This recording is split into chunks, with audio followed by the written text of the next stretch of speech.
కన్యారాశి ఉత్తర 2, 3, 4 పాదాలు, హస్త 4 పాదాలు, చిత్తా 2 పాదాలు కలిస్తే కన్యారాశి. ఆదాయం 8, వ్యయం 11, రాజపూజ్యం 3, అవమానం 3. కన్యారాశి వారికి ఈ సంవత్సరము గురువు కొంత దశమంలో, ఆ తరువాత గురువు కర్కాటకంలో లాభంలో ఉండటము కొంత పరిస్థితుల్లో ఫలితములలో కూడా తేడా కనిపిస్తూ ఉన్నది. కన్యారాశి వారికి ఈ సంవత్సరము విశేషించి జూన్ తదుపరి చాలా మంచి ఫలితములు అనేటువంటివి కనిపిస్తూ ఉన్నాయి. దాదాపుగా పట్టుదలతో పనిచేస్తే విజయం తప్పకుండా ఉంటుంది. పరిస్థితులకు అనుగుణంగా ముందుకు వెళ్ళండి. సమాజంలో పేరు ప్రతిష్టలు పెరుగుతాయి. విందు వినోద కార్యక్రమాల్లో పాల్గొంటారు. శుభ ఫలితాలు దాదాపుగా కూడా కనిపిస్తూ ఉన్నాయి. విద్యా విషయంలో గౌరవం పొందుతారు. కుటుంబ విషయాలు కొంత అనుకూలంగానే ఉన్నాయి.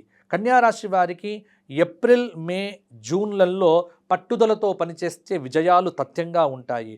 జూలై, ఆగస్టు, సెప్టెంబర్లలో మంచి ఫలితాలను అందుకుంటారు. అక్టోబర్, నవంబర్లలో కూడా శుభ ఫలితములతో పాటు డిసెంబర్, జనవరి, ఫిబ్రవరి వ్యాపారపరంగా పెద్ద యోగదాయకంగా ఉండకపోవచ్చు. తోటివారి వల్ల కొంత మేలు జరుగుతుంది. ఫిబ్రవరి తరువాత సర్వోన్నతమైనటువంటి కాలం అనేటువంటిది కూడా మీకు వస్తోంది. కాబట్టి ఏప్రిల్ 2027 వరకు శుభప్రదమైనటువంటి ఫలితాలు అనేకం కూడా కలుగుతున్నాయి. అనవసర ఖర్చులు తగ్గించుకొని అవసరమయ్యేటువంటి వాటి మీద దృష్టి పెట్టుకుంటే ఈ సంవత్సరం కన్యారాశి వారికి బాగుంటుంది. డబ్బులు పొదుపుగా వాడుకోండి, విచ్చలవిడిగా ఖర్చులు మాత్రం చేయకండి అని మాత్రం మీకు చెప్పటం ప్రధానమైనటువంటి సూచన. కన్యారాశి వారు ఈ సంవత్సరం అంతా కూడా శని స్తోత్రం అనేటువంటిది బాగా చేసుకోవడంతో పాటు శ్రీరామ జయరామ జయ జయ రామ, అలాగే బీదవారికి కానీ కొంత లేనటువంటి వారికి అన్నదానం చెయ్యండి.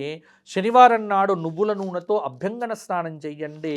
తర్వాత దత్తాత్రేయ క్షేత్ర దర్శనం చేసుకోండి. శ్రీశైల క్షేత్రం వంటి క్షేత్రములను తరచూ దర్శించుకోవడం వల్ల మంచి ఫలితాలు మరిన్ని కలుగుతాయి.